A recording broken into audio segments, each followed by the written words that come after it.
Let's talk about less obvious campaign techniques. The first of those is micro-targeting. The media and televised debates allow candidates to communicate their policy goals and promises to a broad range of voters. But this is also a blunt instrument. Different voters care about different issues, after all. The idea behind micro-targeting is to send different campaign ads or messages to different demographic and ideological groups of voters and potential voters.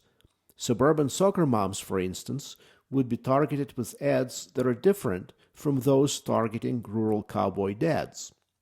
Micro-targeting was first used effectively by Republican presidential candidate George W. Bush in 2000 and then again by Republican President George W. Bush running for re-election in 2004.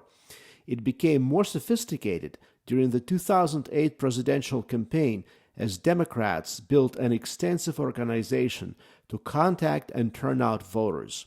The Obama campaign made use of an unprecedented volume of survey data, conducting thousands of interviews each week to gauge voters' preferences.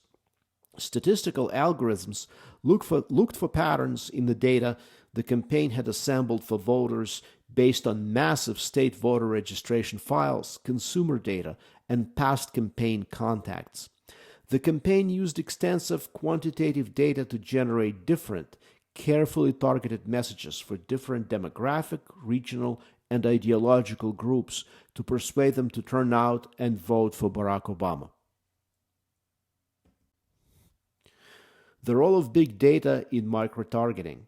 Big data is about extremely large data sets that can be analyzed using computers. The idea is to reveal patterns, trends, and correlations. The origin of the term big data goes back to the 1990s. Big data allows political campaigns to analyze vast amounts of information, sometimes millions of data points at a time, about voters, including voting history, demographics, consumer behavior, and online activities. This information helps in creating targeted campaign messages. This increases the message's effectiveness. The use of big data in political campaigns became possible because of the confluence of several factors. They include the increased power of modern computers, the declining cost of computing, the greater availability of personal information on the internet. So we see here that technology drives political campaigns. It creates political innovations. Technological innovations create political innovations. The next technique is voter mobilization. It's important in the context of United States politics because in the United States, people are not obligated to vote. So voters who voted in the past are not guaranteed to turn out again and vote again in the future.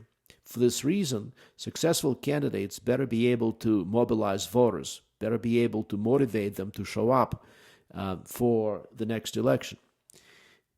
Now, what happens with regard to voter mobilization in modern America?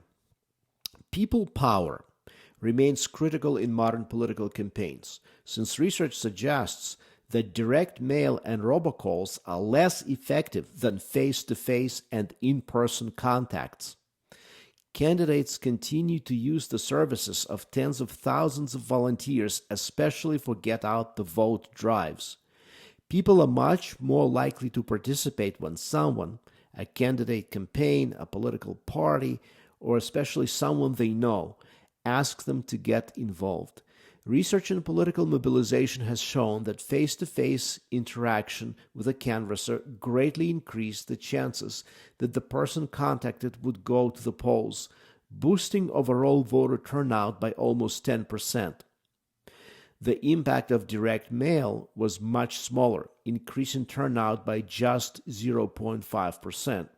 And robocalls, those annoying pre-recorded phone calls, had no measurable effect on turnout, while in-person telephone calls were found to have a modest positive effect.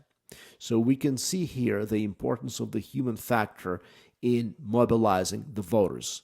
Thank you very much for your attention.